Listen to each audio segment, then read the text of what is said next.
Hello दोस्तों, स्वागत है आपका हमारे यूट्यूब चैनल में। दोस्तों, जैसा कि आप सभी को पता है कि हम डोएब कोर्स का ट्यूटोरियल को पढ़ रहे हैं, जिसमें हम डोएब कोर्स के जितने भी चैप्टर्स हैं उसको स्टेप बाय स्टेप सारी चीज़ों को पढ़ेंगे। अभी जो डोएब कोर्स का पहला हमारा जो लेसन है, चैप्टर है फंडामेंटल, जिसको हम कवर कर रहे हैं।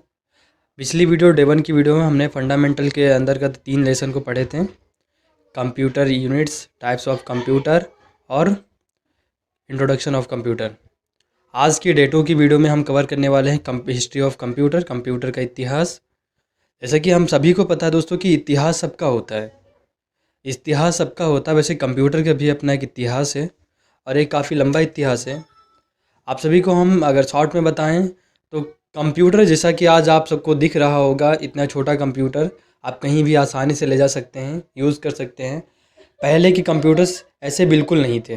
पहले के कंप्यूटर्स बहुत ही भारी हुआ करते थे, बहुत ही लंबे हुआ करते थे, बहुत ही वज़न हुआ करते थे और बहुत ही विद्युत की खपत थी, काफ़ी महंगे भी थे।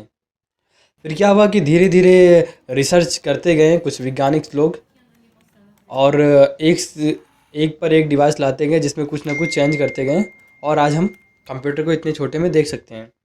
तो कंप्यूटर को इतिहास को समझते हैं कि कंप्यूटर का इतिहास कहाँ से शुरू होता है और कैसे हम आज इतने छोटे कंप्यूटर तक पहुँचे, जिसको हम आसानी से कहीं पर बैग में रखकर या अपनी लैप गोद पर रखकर चला सकते हैं।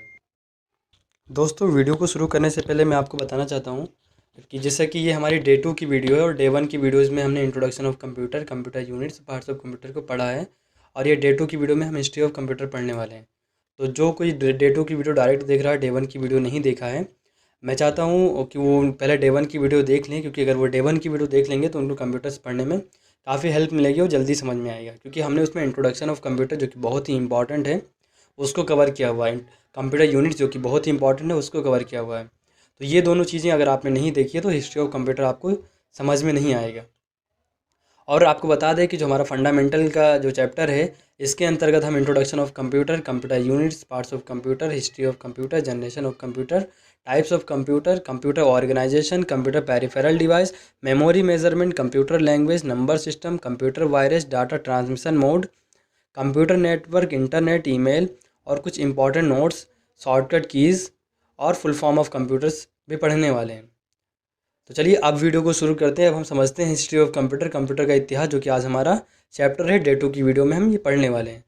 हिस्ट्री ऑफ कंप्यूटर को हम लोग इसमें खाली कवर करने वाले, क्योंकि हिस्ट्री ऑफ कंप्यूटर, जो कंप्यूटर का इतिहास है, बहुत लंबा है और कंप्यूटर का इतिहास हमने पूरी चीज़ें आपको बताने की कोशिश की है, इसलिए वीडियो काफ़ी लंबी हो गई है। इसलिए हमने खाली इसमें हिस्ट्री ऑफ कंप्यूटर को ही कवर किया हुआ है। तो चलिए जल्दी से हम हिस्ट्री ऑफ कंप्यूटर की परिभाषा को पढ़ते हैं और एक एक चीज़ों को समझते हैं कि इसमें हुआ क्या था, कौन कौन सी मशीनें बनी थी और कैसे आज हम इतने छोटे कंप्यूटर तक पहुँचे हैं।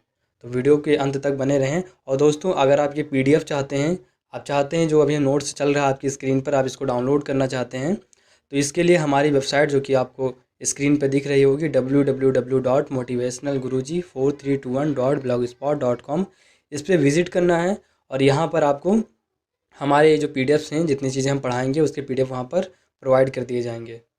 हम शुरू करते हैं लेसन 4 हिस्ट्री ऑफ कंप्यूटर को, कंप्यूटर के इतिहास को पढ़ते हैं। तो कंप्यूटर के इतिहास में, यानी कि सारी चीज़ों को पढ़ने से पहले हम कंप्यूटर के इतिहास की परिभाषा को पढ़ते हैं। तो जैसे कि आपको दिख रहा होगा कि यहाँ पर लिखा है कि कंप्यूटर का इतिहास बड़ी मात्रा में संख्याओं को गिनने के प्रयासों पर आधारित है। ये क्या कह रहा है? कंप्यूटर का जो इतिहास है किस पर आधारित है? ये बड़ी मात्रा में संख्याओं को गिनने के प्रयासों पर आधारित है। यानी कंप्यूटर का इतिहास ये कहता है कि कंप्यूटर को बनाने का जो मेन पर्पज़ था वो संख्याओं को गिनने का था, और संख्याओं को गिनने के प्रयासों को करते करते करते करते जाकर कंप्यूटर बना। तो दोस्तों, यहाँ से एक बात समझ में आ रही है कि कंप्यूटर तो पहले नहीं बना, इससे पहले बहुत सारे यंत्र बने होंगे, बहुत सारे ऐसे यंत्र बने होंगे जिनके द्वारा हम संख्याओं को गिनते होंगे। तो उन सभी में, यानी उन सभी यंत्र में जो यंत्र हैं वो हम आगे पढ़ेंगे। इससे पहले हम इसको कंप्लीट कर लेते हैं। इस प्रकार संख्याओं को गिनने की प्रक्रिया के लिए कई तरह की संख्यांकन पद्धति का प्रयोग किया जाता है।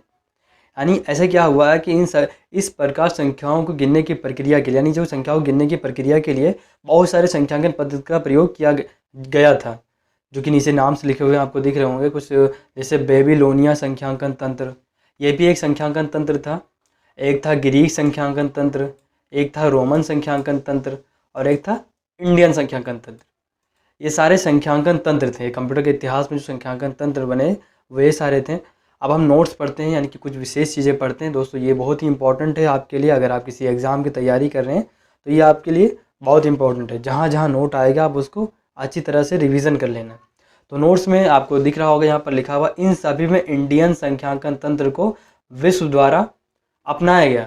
यानी कि इतने जो संख्यांकन तंत्र बने थे इसमें से खाली इंडियन संख्यांकन तंत्र को ही विश्व द्वारा अपनाया गया था। रीज़न क्या था इसको अपनाने का? क्योंकि ये दशमलव संख्या पद्धति को नहीं समझता था। तो दोस्तों ये लाइन आपको याद कर लेनी है, ये आपके काम आ सकती है। दूसरी है, कंप्यूटर के इतिहास में बहुत सारे गणना करने वाली मशीनों का भी आविष्कार हुआ था। यानी कंप्यूटर का इतिहास जो है इसमें बहुत सारे गणना करने की मशीनों का भी आविष्कार हुआ था। तो हम क्या करते हैं, एक एक चीज़ पहले तो हम गणना करने की मशीनों को पढ़ लेते हैं कि सबसे पहला गणना करने का जो यंत्र बना और ऐसे ऐसे करके कैसे हम कंप्यूटर के इतने छोटे भाग तक पहुँचे हुए हैं। तो जो हमारा सबसे पहला गणना करने का यंत्र था, यानी गणना करने की जो हमारी सबसे पहली मशीन थी, वो टेलीस्टिक्स थी। यानी कि जो कंप्यूटर के इतिहास में सबसे पहला जहाँ से उठाया जा रहा है कि कंप्यूटर बनने का जो प्रयास था, वो सबसे पहला हमारा जो यंत्र था उसका नाम था टेलीस्टिक्स। अभी जो टेलीस्टिक्स हमारा जो यंत्र था ये किससे बना हुआ था? तो यहाँ पर पहले हम इसकी परिभाषा को पढ़ लेते हैं, फिर आपको बताते हैं। इस यहाँ पर लिखा हुआ है कि सबसे पहला यंत्र टेलीस्टिक बना जो जानवर की हड्डी से और लकड़ी से मिलकर बना था। यानी जो टेलीस्टिक्स ये जो यंत्र था ये किससे बना हुआ था? ये जानवर की हड्डियों से और लकड़ियों से मिलकर बना हुआ था। इसका प्रयोग कहाँ किया गया था? तो इसका प्रयोग डाटा को रिकॉर्ड करने में किया गया था। यानी कि टेलीस्टिक्स का जो प्रयोग किया गया था वो डाटा को रिकॉर्ड करने के लिए किया जाता था। जिसको बनाया किससे गया था? तो जानवर की हड्डी और लकड़ी से बनाया गया था। तो आपसे अगर कोई पूछेगा सबसे पहला गणना करने का यंत्र कौन सा बना, तो आप बोलेंगे टेलीस्टिक्स बना। ये किससे बना हुआ था? ये जानवर की हड्डी और लकड़ियों से मिलकर बना हुआ था। इसका प्रयोग कहाँ किया जाता था? तो इसका प्रयोग डाटा को रिकॉर्ड करने के लिए किया जाता था। इसकी यहाँ पर चित्र दिखाई गई, टेलीस्टिक कुछ इस प्रकार दिखाई देता था। अब जो दूसरा हमारा यंत्र है वो है अबेकस। अबेकस से थोड़ा सा हम और आगे बढ़ चुके थे, थोड़ा सा एडवांस हो चुके थे गणना करने के मामले में। तो अबेकस क्या है? हमारा दूसरा गणना करने का यंत्र है जिसे चीन में 500 BC में प्रयोग किया गया। यानी जो हमारा अबेकस क्या है, ये हमारा दूसरा गणना करने का यंत्र, क्योंकि पहला जो हमारा वो कौन सा है? टेलीस्टिक्स है, और दूसरा हमारा जो वो है अबेकस। अबेकस को कब बनाया? चीन में 500 BC में बनाया गया था। इसको किसने बनाया था? तो इसको चीन के टिम क्रेनमर ने बनाया था। अबेकस की यहाँ पर चित्र है। अबेकस के बारे में हम इससे पहले पिछली वीडियो में भी पढ़ चुके हैं कुछ नोट्स में। तो आप अगर पिछली वीडियो नहीं देखे हो तो डे 1 की वीडियो ज़रूर से देख लें, बहुत ही इंपॉर्टेंट है। तो अब हम पढ़ते हैं अबेकस की फुल फॉर्म को, यानी कि फुल फॉर्म ऑफ अबेकस। जो अबेकस ABACUS ये जो वर्ड है, ये जो लेटर्स हैं, इसका कैसे अबेकस का फुल फॉर्म निकलता है। तो पहले हम अबेकस का जो आगे का अक्षर A है हम उसके फुल फॉर्म को समझते हैं। A का फुल फॉर्म होता है अबेंडेंट, B का होता है बीट्स, A का होता है एडिशन, C का होता है कैलकुलेशन, U का होता है यूटिलिटी, S का होता है सिस्टम। तो अबेकस का ये फुल फॉर्म है, आप याद कर लें। अबेकस का फुल फॉर्म भी ज़्यादातर एग्जाम्स में पूछे जाते हैं, तो अबेकस का फुल फॉर्म ज़रूर से याद कर लें। अगला हमारा है नेपियर बोन। जो हमारा तीसरा गणना करने का यंत्र था उसका नाम था नेपियर बोन्स। नेपियर बोन्स को किसने बनाया था? तो नेपियर बोन को स्कॉटलैंड के जॉन नेपियर ने 1617 ईस्वी में बनाया था। यानी कि इसको कब बनाया गया था? 1617 में बनाया गया था। किसने बनाया था? जॉन नेपियर ने बनाया था। जी कहाँ के रहने वाले थे? ये स्कॉटलैंड के रहने वाले थे। और इस मशीन का, इस यंत्र का नाम क्या था? तो इस यंत्र का नाम था नेपियर बोन्स। ठीक है, चलिए आगे बढ़ते हैं हम। अगला जो हमारा यंत्र था उसका नाम है स्लाइड रूल। अब जो ये स्लाइड रूल है ये हमारा चौथा यंत्र है। स्लाइड रूल देखिए, इसमें जो जॉन नेपियर ने जो यंत्र बनाया था नेपियर बोन्स, इसमें क्या कर सकते थे हम? जोड़ और घटाव कर सकते थे। इसमें क्या, अभी हम थोड़ा सा बैक जाते हैं और हमने यहाँ पर कुछ चीज़ें मिस कर दी हैं, आपको बताना भूल गया मैं। यहाँ पर डाटा को रिकॉर्ड किया था। यानी टेलीस्टिक में क्या होता था? टेलीस्टिक में खाली हम डाटा को रिकॉर्ड कर सकते थे, यानी कि हमारा बहुत ही कम चीज़ इसमें था। इसीलिए अबेकस के लिए रिसर्च किया गया और अबेकस को बनाया गया। अबेकस में क्या होता था? अबेकस में हम संख्याओं को गिन सकते थे, फिर जो यानी जोड़ और घटाव कर सकते थे। फिर जो हमारा तीसरा यंत्र बना नेपियर बोन। अब नेपियर बोन में हम जोड़ घटाव के साथ साथ दशमलव का भी प्रयोग करना इसमें जोड़ दिया गया, ऐड कर दिया गया। यानी जॉन नेपियर ने जो यंत्र बनाया उसमें जोड़ घटाव के साथ साथ दशमलव भी होने लगा। लेकिन अभी भी हमारा यंत्र ही कंप्लीट नहीं था। अभी भी बहुत सारे साइंटिस्ट लगे हुए थे रिसर्च करने में कि कैसे इसको पूरा करते हैं, इसमें सारे कैलकुलेशन किए जा सकें, जोड़ घटाव गुणा भाग सारे कैलकुलेशन इतनी चीज़ें होती हैं वो की जा सकें। तो ऐसे रिसर्च होता गया। फिर अगला स्लाइड रूल ने जो चौथा यंत्र बनाया 1622 ईस्वी में, स्लाइड रूल यंत्र, जिसको बनाए थे विलियम ऑर्टरेड ने। विलियम ऑर्ट्रेड ने एक यंत्र बनाया जिसका नाम स्लाइड रूल था, जिसको बनाया कब 1622 ईस्वी में बनाया था। अब इस यंत्र में क्या हुआ, जैसे उसमें जो चीज़ें कमी थी, जैसे उसमें जोड़ घटाव दशमलव हो सकता था लेकिन गुणा भाग नहीं हो सकता था। तो स्लाइड रूल ने एक ऐसा यंत्र बनाया जिसमें हम गुणा और भाग भी कर सकते थे, लेकिन एक कमी इसमें यह भी थी कि इसमें हम जोड़ और घटाव नहीं कर सकते थे। तो फिर भी ये हमारा जो यंत्र था ये कंप्लीट नहीं हो रहा था, क्योंकि इसमें गुणा भाग तो हो रहा था लेकिन जोड़ और घटाव नहीं हो रहा था। फिर भी रिसर्च जारी थी, लोग रिसर्च कर रहे थे। आप समझ सकते हैं कि हमारा जो ईस्वी चल रहा है वो 1622 चल रहा है, और जो हमारा कंप्यूटर बना था, हमने पिछली वीडियो में बनाया था 1940 में बना था NEA कंप्यूटर। तो इतने सालों से ये रिसर्च जारी थी, तब जाकर हमारा कंप्यूटर NEA बना था 1946 ईस्वी में। और हमारा जो प्रयोग करने वाला कंप्यूटर था वो 1990, यानी कि 1990 में जो कंप्यूटर बने 1975 से 1990 तक, इन्हीं के बीच के जो कंप्यूटर थे वही हम प्रयोग करने वाले हैं। और बाकी ये सारे तो रिसर्च थे और धीरे धीरे हम वहाँ तक पहुँचाए थे हमको। चलिए आगे बढ़ते हैं।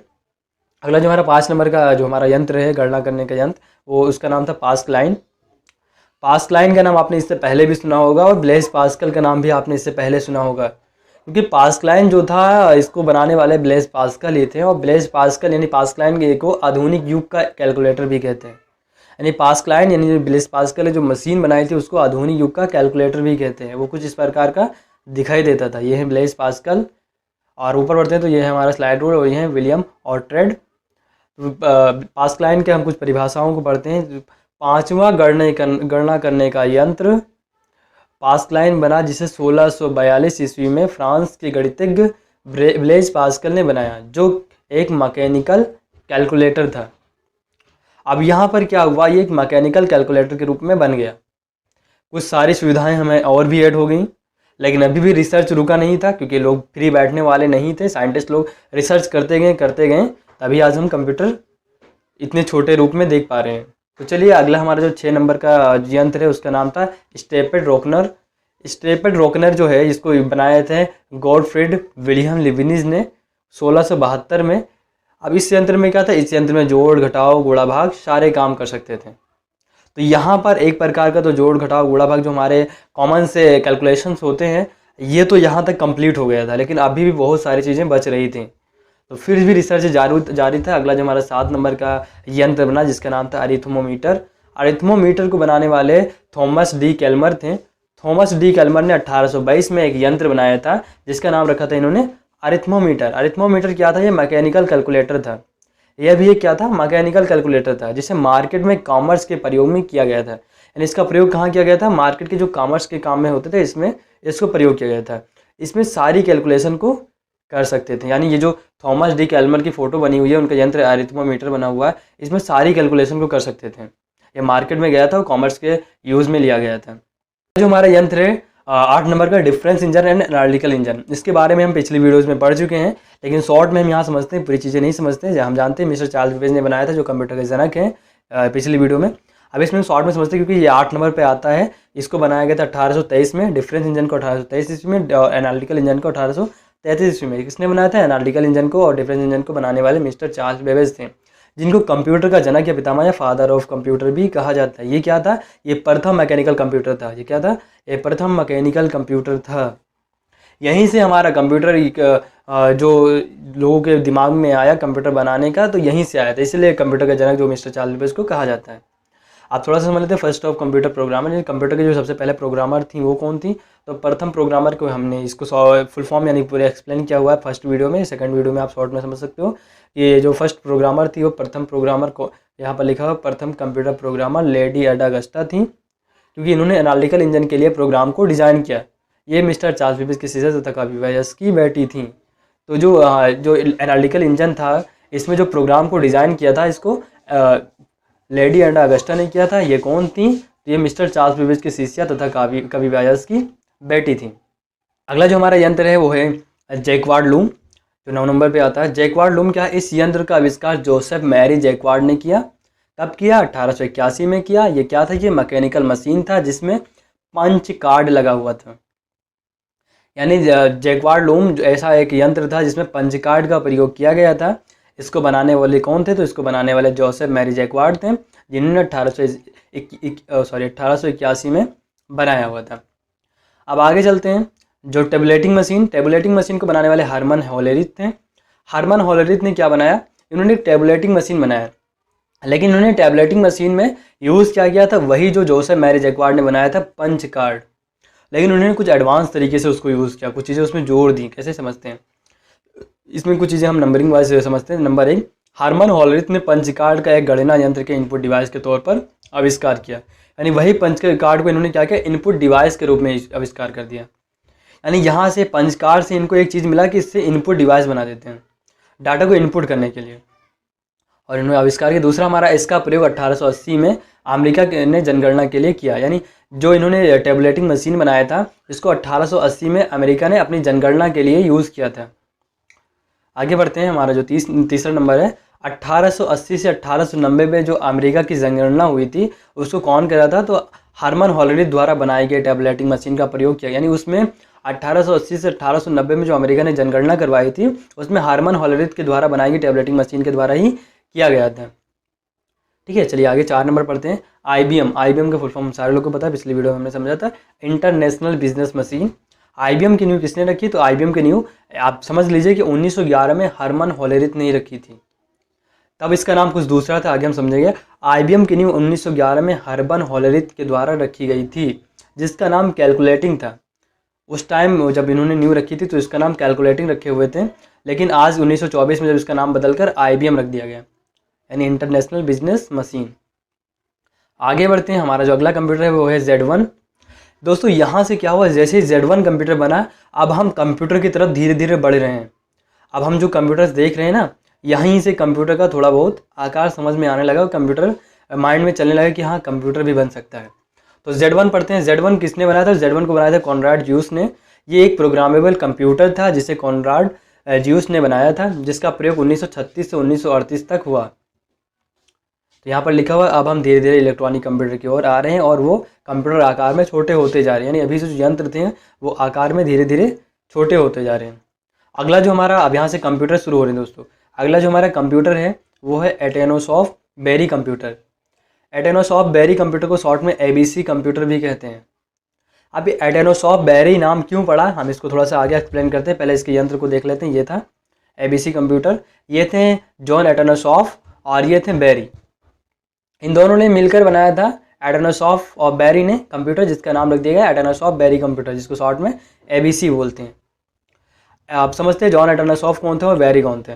तो इस कंप्यूटर को जॉन एटेनोसॉफ्ट और उनके स्टूडेंट, यानी बेरी क्या थे, जॉन एटेनोसॉफ्ट के स्टूडेंट थे, 1942 में बनाया, इसलिए इसका नाम ABC कंप्यूटर रखा गया। चलिए आगे बढ़ते हैं। अब हमारा बारी आता है ENIAC कंप्यूटर की। ENIAC कंप्यूटर, जिसके बारे में हमने बहुत ही डीपली से फर्स्ट वीडियो में समझा हुआ। ENIAC का फुल फॉर्म होता है electronic numerical integrated and calculator. ये यंत्र, ये जो कंप्यूटर आपको दिख रहा है यहाँ पर, यही ENIAC कंप्यूटर था। ये क्या, ये बहुत भारी था और इसमें विद्युत की खपत बहुत ज़्यादा थी। दोस्तों ये जो कंप्यूटर बना था, ये कंप्यूटर कब बना था, थोड़ा सा नीचे आते हैं समझ लेते हैं। 1946 ईस्वी में बना था। 1946 में बना था। इसमें वैक्यूम ट्यूब का प्रयोग किया गया था। यानी 1940 में एक ऐसा यंत्र वैक्यूम ट्यूब का प्रयोग करके ये कंप्यूटर बनाया था। लेकिन ये क्या था, ये कंप्यूटर तो बन गया था लेकिन इसका आकार काफ़ी बड़ा था। ये लगभग 20 से 50 फीट लंबा था और 30 टन भार का था। 18,000 रजिस्टर लगे हुए थे। 1,50,000 विद्युत की खपत थी इसमें ऑन करने पर। तो हम इसकी परिभाषा को पहले पढ़ लेते हैं। इस कंप्यूटर को जॉन एकर्ट और जॉन मिचली ने 1946 में बनाया। इस कंप्यूटर में वैक्यूम ट्यूब का प्रयोग किया गया था। इस कंप्यूटर से ही कंप्यूटर की पीढ़ियाँ शुरू होती हैं। और हम आपको बताएं दोस्तों कि यहीं से कंप्यूटर की पीढ़ियाँ शुरू हो जाती हैं। यानी कि कंप्यूटर के इतिहास को तो हमने समझ लिया कि कंप्यूटर यहाँ तक पहुँचा कैसे, लेकिन अगर कंप्यूटर की पीढ़ियों की बात करें तो कंप्यूटर की पीढ़ियाँ यहीं से शुरू होती हैं।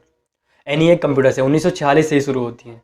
तो आने वाली जो हमारी Day 3 की वीडियो है, नेक्स्ट वीडियो में हम कंप्यूटर जनरेशन को पढ़ने वाले हैं, यानी कंप्यूटर की पीढ़ियों को पढ़ने वाले हैं। तो कंप्यूटर में कितनी पीढ़ियाँ होती हैं, सबसे पहला कंप्यूटर तो आपको पता ही चल गया कि कंप्यूटर में जो पीढ़ियों में से जो प्रथम पीढ़ी का कंप्यूटर जो सबसे फर्स्ट बना हुआ था वो ENIAC बना हुआ था, जिसमें वैक्यूम ट्यूब का प्रयोग किया गया था। ऐसे आने वाली वीडियोज़ में हम जो जनरेशन ऑफ कंप्यूटर की वीडियो होने वाली है उसमें हम इसको पढ़ेंगे, सारे कंप्यूटर, सारी पीढ़ियों को कैसे कैसे आज हम इतने छोटे कंप्यूटर को देख पा रहे हैं। तो दोस्तों अगर आपको अच्छी लगी हो तो इसको लाइक करें, शेयर करें, कमेंट करें और चैनल को ज़रूर सब्सक्राइब कर लें, क्योंकि मुझे पता है वीडियो आपको अच्छी लगी होगी। और अगर आप भी ये PDF को डाउनलोड करना चाहते हैं, अपने फ़ोन में रखना चाहते हैं, तो आप इसके लिए हमारे वेबसाइट, जो कि आपको स्क्रीन पर दिख रही है, www.motivationalguruji.com 4321.blogspot.com। इस पर आप विजिट कीजिए और ये PDF आप डाउनलोड कर लीजिए। अंत में आपसे 5 क्वेश्चंस हैं जो आज हमने पढ़ा इस वीडियो में, उससे संबंधित आपको आंसर इसका कमेंट में देना है। क्वेश्चन नंबर 1, स्लाइड रूल के अंतर्गत हम क्या कर सकते थे और क्या नहीं कर सकते थे। क्वेश्चन नंबर 2, अबेकस से पहले कौन सा गणना करने का यंत्र बना। क्वेश्चन नंबर 3, अबेकस का फुल फॉर्म क्या होता है। क्वेश्चन नंबर 4, पास्ट लाइन को हम किस नाम से जानते हैं। क्वेश्चन नंबर 5, आइडियम का फुल फॉर्म क्या होता है। इन पांचों का आंसर आपको कमेंट बॉक्स में देना है।